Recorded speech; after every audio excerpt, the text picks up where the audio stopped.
The BIPOC Coach Collective proudly presents Elevate and Celebrate. This is a podcast to showcase our members, dive deeper into their journeys, and express who they are into the world. Our mission is to curate a brave and authentic space for coaches to connect and to elevate our voices globally in the coaching profession. Learn more about us at bipoccc.org. Your story matters, your voice matters. Let's start the show.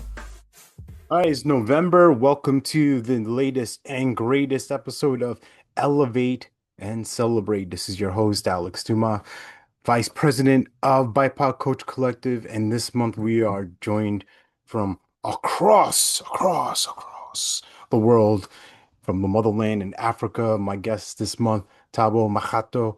He is sharing his expertise, his insights into marketing, to community building, into affordable housing, and different startups that he's a part of. So this is episode number 34.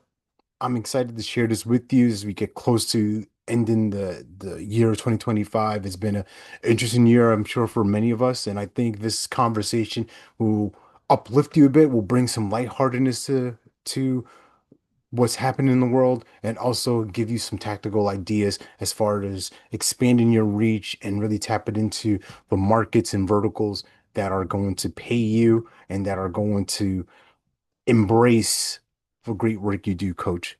So all that said and done, let's start the show. All right, welcome to this latest and greatest episode of Elevate and Celebrate. This is your host here, Alex Duma, Vice President of BIPOC Coach Collective, and I'm here with a special, extra special guest, maybe mega special guest, maybe the most specialist guest we've ever had on the show. I'm teasing, but all jokes aside, I'm here with somebody who is a marketer by profession, an artist by birth, an event manager by profession, and someone who is an entrepreneur, someone who at heart has been born and bred in what is called the jewel of Africa in Botswana. So I want to introduce you to Thabo. Thabo, welcome to the show, sir. Did you freeze up?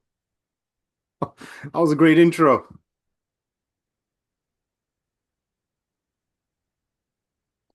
Okay, there you go. Thank you. Oh no, you froze up. Like my intro was so electrifying, it short-circuited things for a second, but you're back. Welcome to the show, Thabo. Broke the internet for a little bit. Yes, already. Thank you so much, Alex. Thank you so much. I'm really, really happy to be here. Yes. We connected through the amazing, the wonderful, the magnificent magnifier of success, Brandy Brown, the builder, as I like to call her. And we're a part of her alliance network, the Avengers, as I affectionately nickname us. But we'll get to all that stuff in a while. But who is Thabo? Tell me your story.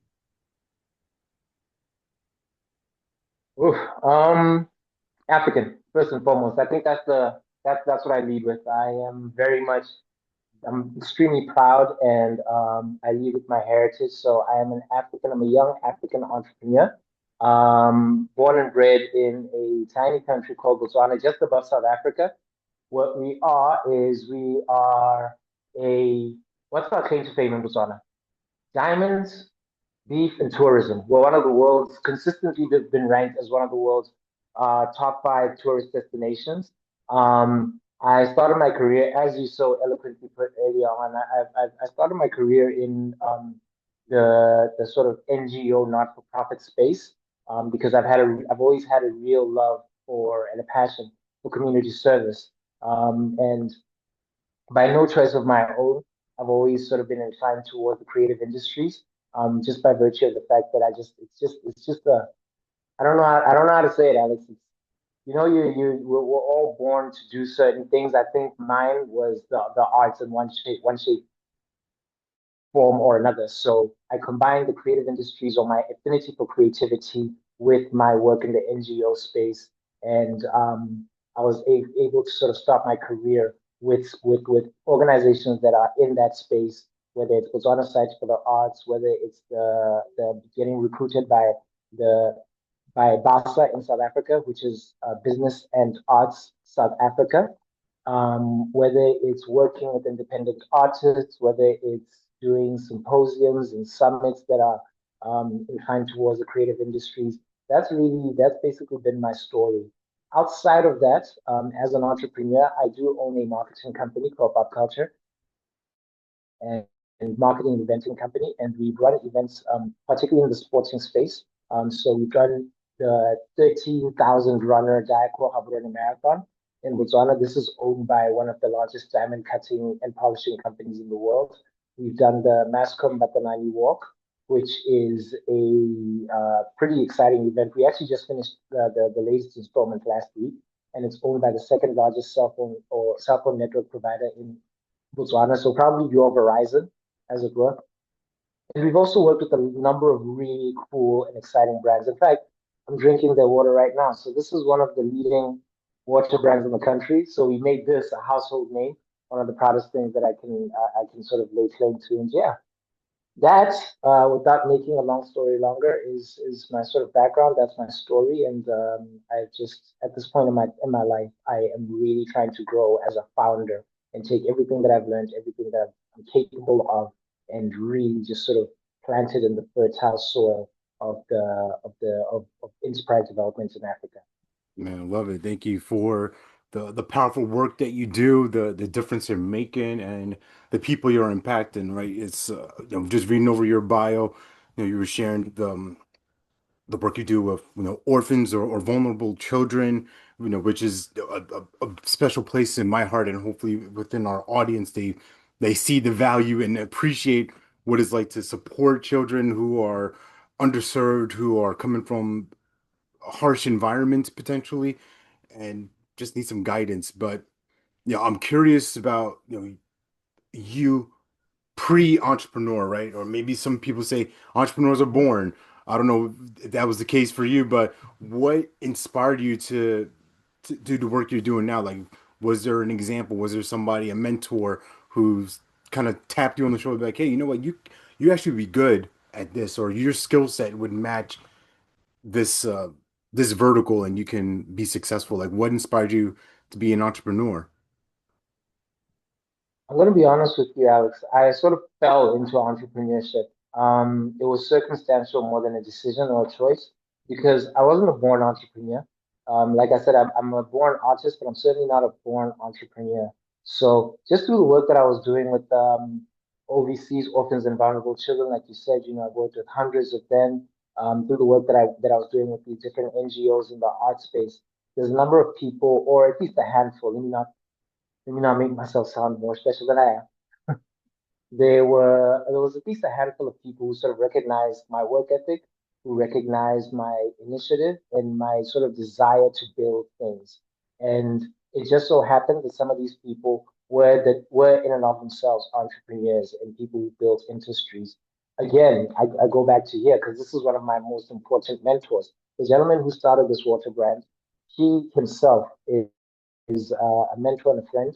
He recognized, like I said, the work that I do, just seeing me in the field doing what I do in one of the events that he personally sponsored as a brand. And he said, "Hey man, come here. I would like to mentor you. I'd like to work with you. I'd like for you to manage my brand because he's a very unconventional sort of entrepreneur. I think his parallel would probably be someone like Richard Branson. He's not the sort of guy who looks at your degrees. He's not the sort of guy who looks at um, what you studied. He's the sort of guy who looks at your attitude and he says you have the potential to do something special. So he brought me under his wing and he just sort of understood who I was and my attitude and my skills. And he said, if you're creative, then in the corporate space where you can really exploit your talents is in the space of marketing. So he's really the one who pushed me into marketing, pushed me into PR, and then ultimately he helped me build my company. And he helped me land some of my earliest clients. And from there, I just fell in love with it, man. I fell in love with it. It was overwhelming at first, obviously. But as time went on, I realized that it's the challenge is what I love the most. The challenge is the thing that was scaring me at the beginning, but it's the fact that every single day there's something new to overcome. And that's what I really fell in love with. And by virtue of that, it just sort of propelled me into the space. And that's how I ultimately became an entrepreneur, and that's how I started, reading about the space, researching the space, of all its different many facets, and becoming a founder in my own right. Man, thank you for sharing that. That's awesome. And since you are a marketing expert and a large number of our members, our champions, our community, that's the name of the game at the end of the day, right? No matter what you call yourself as a coach, a speaker, author, consultant, facilitator, right? The list goes on, MC. At the end of the day, marketing is the thing that is gonna create the life you want or create the business you want. So for anyone out there who's listening right now, like can you share like one or two marketing mistakes that you made that actually benefited you? Like, right, the lesson from a launch maybe not working well or a campaign kind of failing, right? Quote unquote failing, but you actually gained a lot of insight from it. Anything come to mind for you? Mm, I think so. We're talking about this in the context of something that ultimately benefited me, right? Okay. So I think in that respect, I will probably speak to what campaign did we run? That was a bit of a disaster, but benefited us. Oh, right. We were trolling before it was cool to troll. So what we essentially did was that in the early days of social media, like properly early days, we're talking about early 2010s, we ran a bit of a campaign through my mentor, and that campaign was essentially it took a swipe and a jab at one of the leading cell phone providers in the or cellular network providers, actually the number one cellular network provider right now in the country. The one that my personal client is second to currently, but we're coming from that number one spot. Mhm. So we took a swipe at them. It was a friendly little jab. We thought, it'd be like a tete-a-tete, they'd come back at us or whatever, but it was a disaster. It was an absolute disaster. They took it really personally, and they even stopped buying our water because they were one of our, they were a pretty big client. We didn't even know at the time because we're a retail brand, but they actually bought our water from retail shelves or whatever else. So they just stopped doing that. So they were pretty mad, and ultimately the lesson that we learned there was that look, if you're going to do sort of viral marketing, if you're going to do guerrilla marketing, if you're going to sort of include someone else's brand, understand what the culture of that other organization is on the other side of the fence, understand who they are, and then basically almost collaborate on the work. Obviously, you don't want it to be disingenuous by presenting your entire campaign to them. Just basically let people know and make sure that you're doing things with like-minded organizations. So once we understood that, we realized, okay, look, that was a mistake, and we may have taken a wrong turn there. So what we ultimately did is we reached out to them, we had a conversation with them, we let them know that, look, this is what we're trying to do. It wasn't a bad faith, it was all in good fun.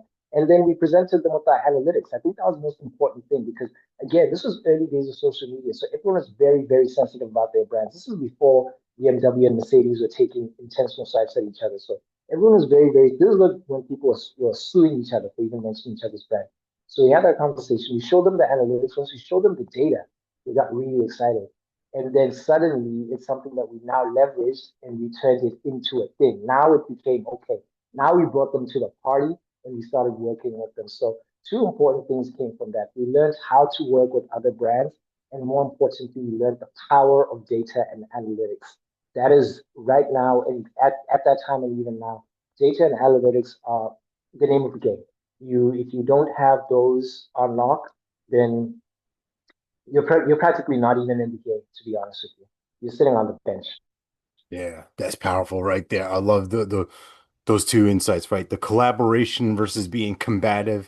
Yes, we're competitive. Everybody's kind of running to the top of the mountains, I like to say, but at the end of the day, I don't need to step on somebody to advance. We can actually get there a lot faster together with our own respective businesses or ventures and keep things moving. So I appreciate that. And the one thing I heard that you said or that you kind of hinted at was knowing your analytics, knowing your numbers. And I think that's something that for a lot of our members in our community in the coaching space, that can get a little intimidating, right? Of looking at, well, this didn't work, or how many clients did I generate from this, from this event launch, right? From this product launch or this offering, right? Was it intriguing enough? Was it quote unquote sexy and sticky enough for somebody to, you know, hand over their credit card and put their info in and enroll in your course? So, can you speak a little bit to that as far as the importance of like that data, like what it tells you and what it and how you can use it to grow your business? Well, I mean, look, what we try to do is we try to learn from different spaces, from all kinds of different spaces, whether it's in the corporate space or even in pop culture. And I'm just going to answer your question whereby taking a leaf out of pop culture. I don't know if you remember when Kelly Rowland, when Usher, when Will I Am were out in Europe and they were making music with the likes of David Guetta and Tiesto and that in the early 2000s, right? Yeah, yeah, Do I you remember remember. the backlash? Do you remember the backlash in the US where people were basically saying, oh, they're washed, they can't tour in America, they can't make music with American artists, Right. and that's why they're running off to Europe. So these guys, in fact, were pioneers. They were breaking ground that people weren't realizing at the time when Usher was making "Oh My Gosh" and all these different songs. They were breaking ground, and only when guys started having access to their analytics, guys like Kevin Hart, who really uses analytics, guys like 50 Cent. I mean, we're talking about guys who are like now in the hundreds of millions. They built their careers on the backs of those analytics, and that now they had these YouTube platforms, they had these Twitter platforms where they could actually see the analytics and they're like, Mm, wait a minute. Okay, I'm popular in Missouri, but I don't know, in Zurich, in Sweden, I have maybe 5 times the reach right. per capita. And that's when they started touring these spaces. Going back to what I said in the initial stages, the Kelly Rowlands and that they weren't wrong. They weren't washed. They were just going where the market is, and they were early to the game in that they hadn't really had their specific analytics. But once they started unlocking those analytics, now suddenly everybody realizes that hey, there are spaces and places all over the world where there's a demand for our work. I think I remember when Kev Hart did what was that? Was it Laugh at My Pain? I think he was doing Laugh at My Pain, the tour for Laugh at My Pain. He specifically picked his dates based on his analytics. He specifically looked at his analytics on YouTube. Where's my greatest reach? Book a venue. Where's my great book a venue? Book a venue. And then he got himself a tour bus in Europe, and that's where he hit. His shows are instantly sold out. So that's the power of your analytics. The power of analytics is that they let you know where you're doing well and where you could do better, right? So that's why I say that as far as marketing goes, you can have a great campaign. You can put out really good copyright. You can put out amazing imagery. But if it's not translating, what's the point? You're speaking into the ether. And how do you know that it's translating? The only way you can know is by your numbers, is by your analytics. So we're constantly checking our analytics, we're constantly checking who we're hitting in terms of our demos, whether it's gender demographics, age demographics, where our greatest reach is, so that we foster those efforts, where we're failing in terms of reach, so that we can also increase those efforts. So that's really just the value of your analytics. They're the engine that drive the creative. Yeah. So y'all watching, listening, I hope you can rewind that a minute, right? We're talking about Kelly Rowland, talking about 50 Cent, talking about Kevin Hart. I'm even thinking back to Chris Rock when he did his Kill the Messenger special where he filmed it in three different locations, one of them being in Johannesburg, if I'm not mistaken. But Yes, seeing yes. opportunity that other people aren't, right? Being willing to go to different parts of the world and to your point, people are like, oh, they can't make music here anymore. They're not popular over here anymore. Well, there's a whole other bag. There's a whole other sector and and market that is untapped. And they Mhm. recognize, I'm getting some attention here, some traction there. Maybe it makes sense. Maybe just I'm throwing it out there. Maybe it makes sense to go where people are excited where there's demand where you can now supply that need and grow your base even stronger. Just it's just a thought. It's just a thought. Just a thought, right? I mean, maybe in your efforts to make money, go where the money is. Just a thought. That might be marketing 101. That might have to be like definition of marketing, right? Going to Webster's or whatever and like, what does marketing mean? Go where the money is.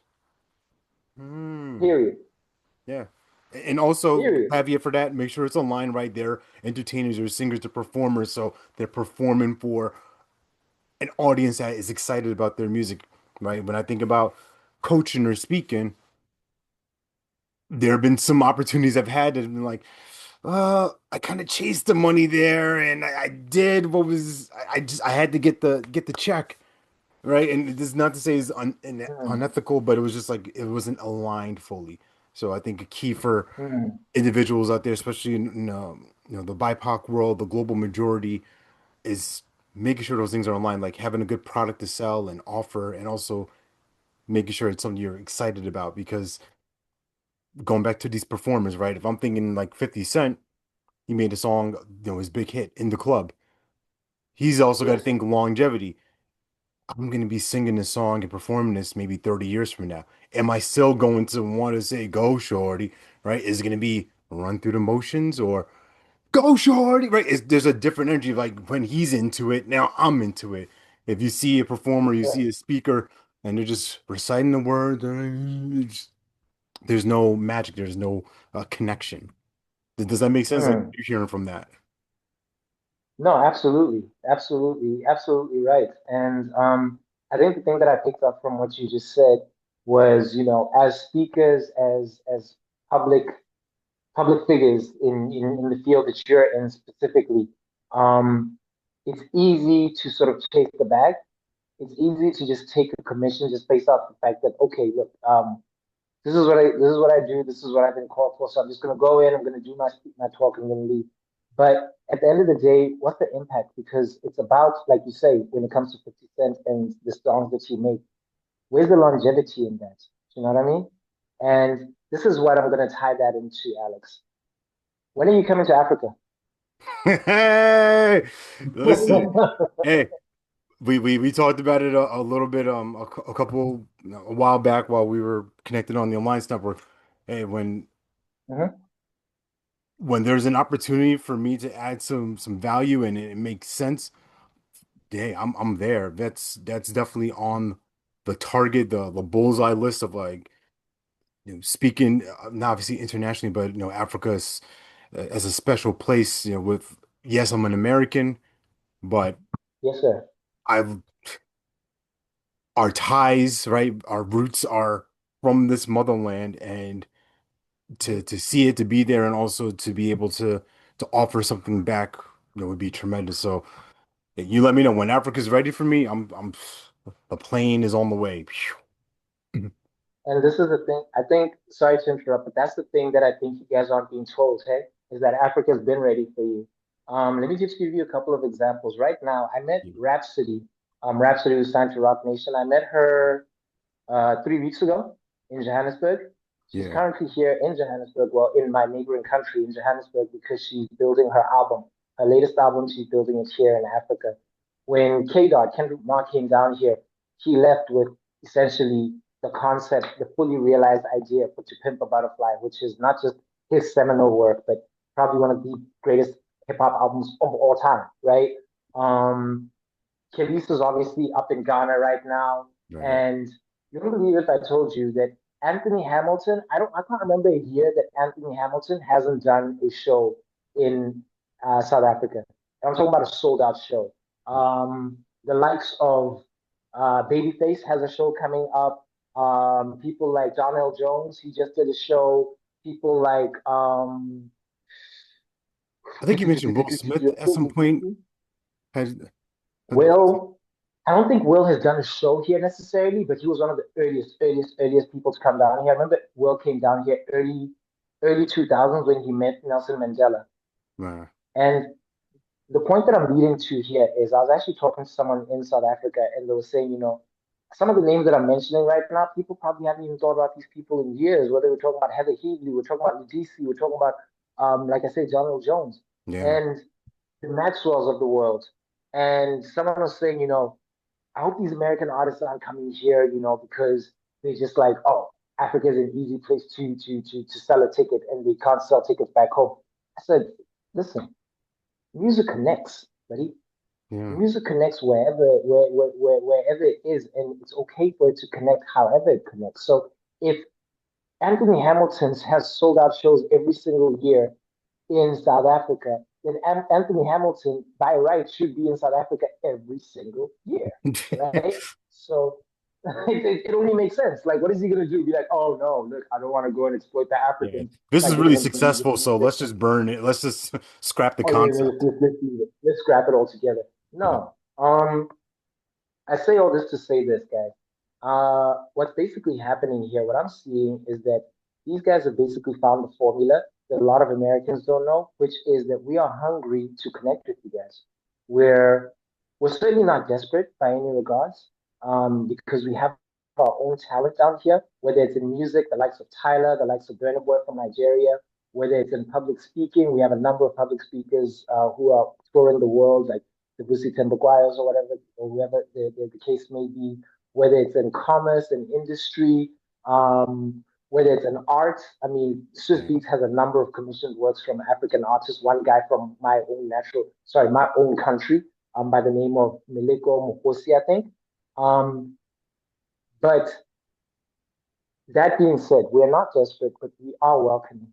We're welcoming of your ideas. We understand that you come from an economy that's advanced further than ours. We understand that the things that are happening over there that we're yet to catch up to. So we're very much open to bringing you guys down here. We're very much open to starting discourse and learning from you, teaching you as well, exchanging ideas. I mean, the when I met Rap, it wasn't even at a concert. She was actually hosting, or she was facilitating a discussion around the liberation struggle for South Africa. So you see what I mean? This is not something that she'd be able to do in America, right? Yeah. She wouldn't. You don't expect that Rap would be necessarily. I'm not sure if she has. If she has, then fantastic. But you're not really expecting her to be, I don't know, in necessarily Mississippi talking about the civil rights movement in the 70s, facilitating a talk like that. But she comes down here and she's able to facilitate that because we take her for what she is. We accept her for what she is, which is a beautiful, curious mind that wants to know more about her roots, right? So again, I have a tendency of making a long story longer, but Alex, trust me, there's real value in what you have to offer us here in Africa, and I'm gonna make it my personal mission to unlock the spaces and opportunities that I think you could possibly fit. And I hope that you're gonna be open-minded in allowing me to do that with you. And also, let's continue working with the likes of Brandy as well, and finding ways in which we can unlock these spaces so that we can have these exchanges. I think there are tributaries that are currently blocked between us and you guys over there. That if we open them, they would surge like the Nile. They would absolutely surge like the Nile. Whether it's ideas, whether it's money, whether it's opportunities, whatever the case may be, heritage is. We are one people. We just don't. We just haven't made that connection quite as fluidly as we should. Yeah. Yeah. Well, humbly accept whatever invitation, whatever comes, like, we'll create that offline. And two things that you said, they're both kind of in the same realm, but like keep an open mind and the curiosity. And I think that's something for Mm, most entrepreneurs that seems as it's almost a prerequisite, right? You have to be someone who can dream big because mhm. whatever you're in, if you're a person who's the best at selling pens, or you're selling software, or in my case, right, you're selling coaching services and speaking uh, proposals, you have to have a vision, a dream that says, I can do that. I can be the person who's on the stage. I can be the person who's in the magazine. I can be the person who's having a conversation with somebody across the world and live into it, right? I call it, you have to see it in order to be it. And Yes, that sir. curiosity, that what if, like, what if I could do that? What if this is possible? What if this is something that if I build this, this is how many people is going to help. This is going to transform communities and it create a legacy for different families. And that sounds grandiose. Sounds like it sounds like a madman talking, right? As I speak it out loud, it's like, put this guy away, lock him up. But that's the kind of creative energy and force required because to build something is going to take someone and then others to see it too. I call it building this bigger bubble, like enrolling people into a dream of, you know what? This guy Thabo is over here talking about marketing, bringing resources to Africa, across sharing and allowing each other to be a resource for each other. Like that's crazy talk. What do you say to that when someone's like, Thabo, man, that's crazy. That can't be done. That's impossible. Like, what are your thoughts about the impossible in the world? I mean, it has to be impossible for it to. If it didn't seem impossible, somebody would have already done it, right? So I think that's the simplest answer I could possibly give. Is that if it didn't seem impossible, someone would have already done it. Any great pioneer is somebody who looks past the point of impossible. It's someone who says there are no restrictions or limits to where we can dream. You know, it's a funny thing that I saw in a series I was watching on Netflix. I forget what the name is, but this lady was talking to someone, and they were telling her about something that they imagined, the fantasy that they imagined. And as this person was describing this fantasy, he was describing the people in the fantasy, and she stopped and she said, "Wait, wait, wait, wait. So the people in your fantasy aren't attractive?" And it was a silly, it was like it was so silly. She was just, but it was poignant to me because I was just like, wait a minute. If you're going to have something that only exists in your mind, why is it not the most perfect thing in the world? Why is it not the most Mm, perfect thing you could possibly imagine, right? yeah. Because that's free. Imagination is free. Imagination is free. So no one is ever gonna dissuade me from imagining ever because it's just like, bro, it doesn't cost me anything to imagine, and if it doesn't work in the real world, it doesn't work in the real world. But guess what? One way or the other, it's gonna push me, propel me further than where I am right now. Yeah. Yeah. So I love Yeah. this. Is gonna be a perfect segue for this next question because as we get close to wrapping this up, you shared with me, sorry, that you have this passion for creativity, which is obvious if you're listening, if you're watching, you can see it. It's pouring through the camera. Creativity, emotion. You have a love for your community, love for your African people and people just in general, and your skills as a marketer, your experience in NGOs, your heart for service also ties into this project, this dream of yours for affordable housing and to create that in Africa. Mm. So tell me more about that. Tell me more about this dream. So, I mean, I call it affordable housing simply because that's the business model. But really, the heart and spirit of the business is that we are trying to build innovative and modern spaces that sort of fit today's sensibilities. Because I think gone are the days where you have, 4 bedroom, double stories, 2 car garage, family homes like they had in Home Alone, simply because that's just the economy. That's the economy that we live in, right? Like we're not the McAllisters anymore. That's just the reality of it. But that does not mean that we can't have functional luxury. That does not mean that we can't have things that speak to our style and our aesthetic and our love for things. Also, I think particularly Gen Z, I think the generation coming after us is doing a lot better at that in that they are, I don't want to say frugal, but they're more about what do I need? Right. The They're not minimalist. really a generation of access. Yeah. Yes, right? So they're just like, what do I need that would make me happy, but will also serve my needs? So that's basically what we're building the business on. We're building the business on um, living spaces that are functional, right? That are affordable to match the economy of the day, right? And but it's still a space that you can walk into and love. It's still a space that you can walk into and be happy with. So whether it's in the subtle accents of design within the space, whether it's in the flow of the room, whether it's in the fact that it has there's a lot of light that comes into the space because that's what our units basically are. They're spaces that we can they're very we base them on just open spaces. We're trying to sort of break the boundary of a wall to the outside space. So those sorts of things are the considerations that we're making when we're building our business. So I don't know, can I give you a quick synopsis of what the actual business is in terms of just Yeah, the nuts and bolts? yeah, please do. Okay.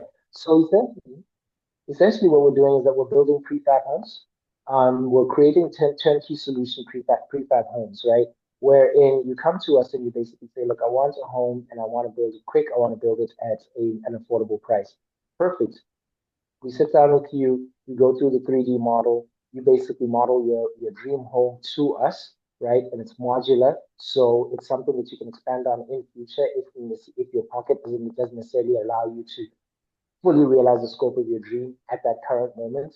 And then from there, once we have your vision fully rendered in 3D, then we simply go to your land and we build within a month. We're able to turn these things out, right? And then when we give you your key, we give you a fully functional, fully realized, it's furnished, it has all the little idiosyncrasies that you like. Really, all you need to do is hang up your paintings. So, how are we keeping this affordable? We're using alternative materials, right? Mm. So whether it's prefab materials or some other proprietary materials that I don't want to speak to just yet, but these are materials that are not only durable, but they also allow us to build at an accelerated rate. And yeah, that's basically the business. The business is we build fast, we build cheap, and we build great, right? Love it. Yeah. So yeah, that's our business. Yeah, I love the co-partnership with that client, right? They're dreaming it up and then you're designing it. That's how teamwork, collaboration works, in my opinion. Yes, sir. So Tabo, Uh-huh. as we get close to closing the door and landing a plane on this, I'd love to hear like what's next for you, right? As we head now into 2026, what are you excited about? What can we be on the lookout from you? What I'm excited about is looking beyond my borders. Um, Yeah. because I don't know if you caught on during this meeting, but I'm a very global thinker. So I love the world, Alex. I do. I love the world. I think that we restrict ourselves way too much to our immediate surroundings. So I'm looking outside of our borders in terms of what opportunities exist out there that we could possibly exploit and what we can learn from the rest of the world, whether it's in America and it's from people of color in America, or it's from Europe, it's Asia, whatever the case may be. We have a number of projects that we're running right now in that respect. So we're definitely scaling back on our marketing clients, just so that we can free up resources and time to be able to break this new ground. Right now, we do have an exciting project that we're working on. I'm sure by the time this podcast goes out, we should actually already have some traction on it. So what we're doing is that we don't have a culture down here of what do you call them? Trading cards. We Okay. don't do trading cards down here. So I'm working very closely with the motocross industry here because motocross is really it's a big space down here because we have the terrain for it. So we have some really exciting safari sort of rally cross races that happen in Botswana and South Africa and Kenya, right? But the thing is, the actual drivers, no one really knows them, right? So what we're hoping to do is we're trying to break that space in terms of we're trying to advertise, not advertise necessarily because that's such a dull word. We're trying to build uh, awareness and notoriety, celebritize. We're trying to celebritize the riders and the drivers through our trading card initiative. These are going to be digital trading cards. They're going to be NFTs that we're building. There is a company that's actually born out of Texas that we are working on pitching this to. We already have discussions with them about hosting a summit down here. So this is something new and fresh that we can sort of add to that sort of plate of things that we're potentially working on. And once we do that, we believe that it's going to open the opportunity to all kinds of different things. Because as you know, once you build celebrities, once you build athletes into brands, the sky is the limit. Look what that show on on Netflix did, Drive to Survive. What it did for those F1 drivers, because now suddenly we know who Lando Norris is, who Danny Ricciardo is, more than just Lewis Hamilton, right? Look at what the NBA is doing as well. They're trying to break into that space by creating they did their, I think it was big starting five, yeah, with LeBron, with I think Domas Sabonis, one around that, Anthony Edwards, and a couple of other NBA stars in that. So just to make it short, that's what we're trying to do here. We're trying to celebritize these guys. We're trying to build their brands. We've already done it. We have a proof of concept from 2018. A young rider from Botswana. We've never participated in Dakar. Anyone who knows anything about motorsports is that the Dakar Rally is the biggest motorsport event in the world. Our country had never participated in it. And the young man came to us. He was looking for sponsorship because he needed to raise about 1 million to be able to go to the race. He didn't have the funds for it. He came to Okay. us looking for sponsorship, and specifically this brand looking for sponsorship. Yeah, yeah. My partner and mentor said, "Hey, I don't have the money to give you right now, but I have this guy." So he said, "I'm going to give you Thabo. Tabo's going to manage your brand. He's going to get you the money." Within 3 weeks, we managed to raise the money that he spent 2 years trying to raise. Whoa. And we did that. We did that simply by letting people know who he was. We broke him. Essentially, we broke him into the zeitgeist, into the public arena. We're just like, let's turn you into a personality. Let people know who you are.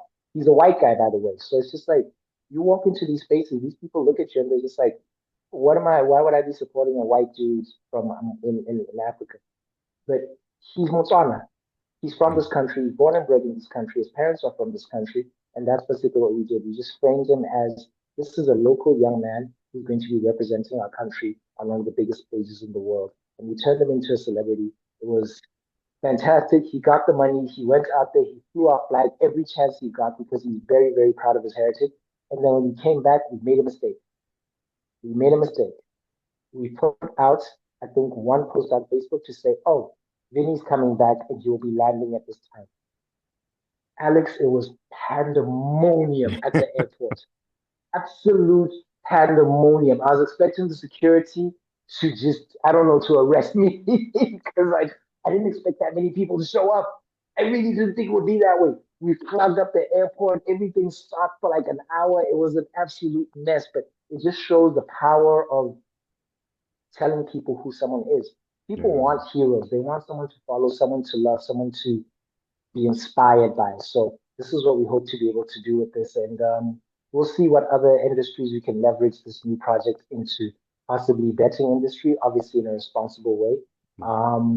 Possibly into branding and creating merchandise around these newly found celebrities. We'll see. But this is the seed. This is the seed that we're planting into the ground right now.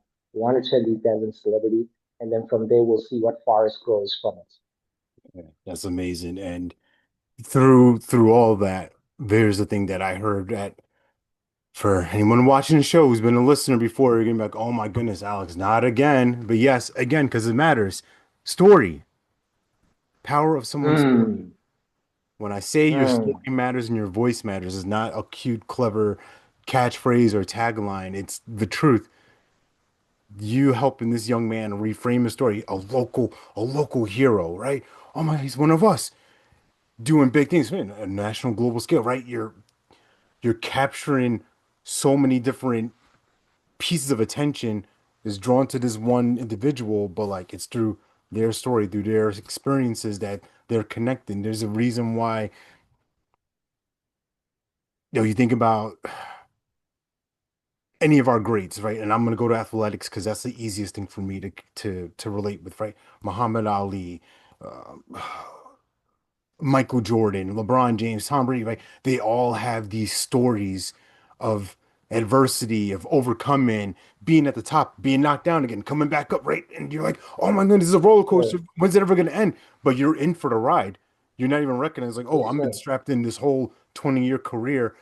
reading all these articles, watching Sports Center, watching the news, and keeping tabs of what is happening in their lives, because there's a piece of us that sees ourselves in their story too. That's why it matters. That's Mm. why it's valuable to tell it, to share it, and I say just be obnoxious about it. Tell your story till you're tired of it, and tell some more. Yes, absolutely. Absolutely. Just to add to that quickly, I recently met one of the most extraordinary people I've ever met in my life. Her name is Lindeloo Alexander, and she is an Repeat their name. absolute Say their name again.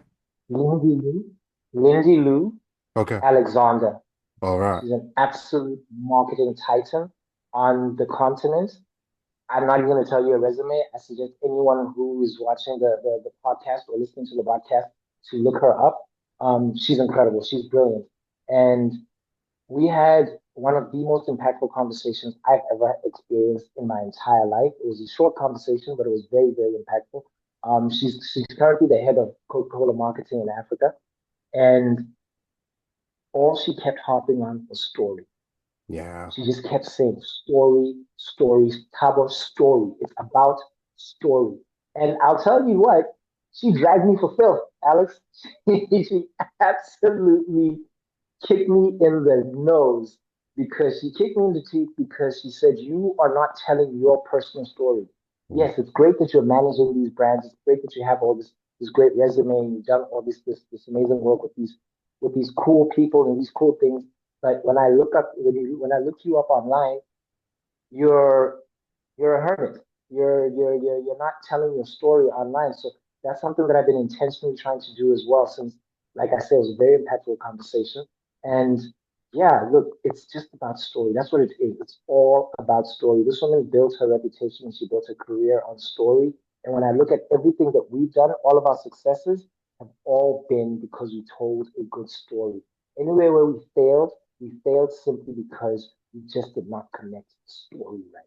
So it's all about story. I absolutely agree with you 100%. Boom. That's how you do it, man. When we speak up, we stand out. We get to amplify our words and create that connection with people who we may never even meet, but small piece of what we say or what we do or who we're being impacts them in a major way. So we never know how it's going to happen, but the point is to get on the field, to stay on the field, and to stay active, to Mhm. stay engaging, and keep telling your story. So for this episode, I would love people to know how to get in contact with you. How can we stay connected with you and stay on top of your story? Stay stay abreast of what you're up to. Okay. Pretty simple. I am on LinkedIn, Thabo Makgato, on Facebook, Thabo Makgato, on Twitter or X, which Thabo, as in which Thabo. You'll find my name Thabo in Southern Africa is like John in America. Everyone has that name. Everybody's Listen, it's like Bob. Like right. every third person is Tabo. Like there's not a person here who doesn't know a Tabo. So that was sort of play on that. Which Tabo on X, and then on Instagram it's Swana Tabo. Swana Tabo as in TSWANA Tabo.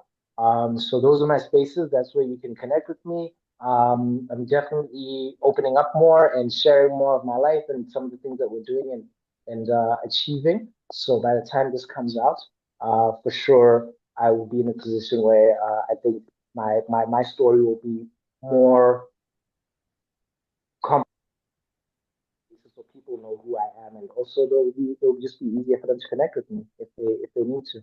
For sure, man, brother. It has been a pleasure and honor for us to just have this conversation and for me to be a small part in amplifying what you're doing to the world. So, for all that said and done, Thabo Makgato, it's been a pleasure and honor to elevate and celebrate you, and just wishing you best success. And as we are in the same network, same orbit, can't wait to see what we build together. Thank you so much, Alex, and thank you for pronouncing my name right. I can tell you listen, you put real effort into it. It's not No, easy. hey, So thank listen, you like so our much, man. stories matter, our names matter. Like it's kind of the only thing that I we know. actually have, our name. Gotta You're right. You're right. 100%. And listen, thank you so much for hosting me on this platform. I know this is also taking a chance because many slots. So I do not take this for granted. I do not feel entitled to it. I do not feel like it's something that is owed in any way, shape, or form, simply by virtue of the fact that we come to know each other. So this is very much appreciated, and I hope it's the start of many great things.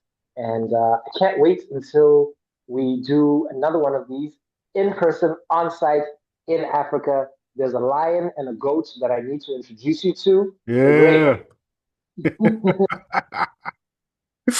There we go. Y'all heard it here first. It's creation in motion because, as I say a lot, words matter. Words literally create. So when this happens, you're gonna be like, man, how did you guys do that? Rewind the tape.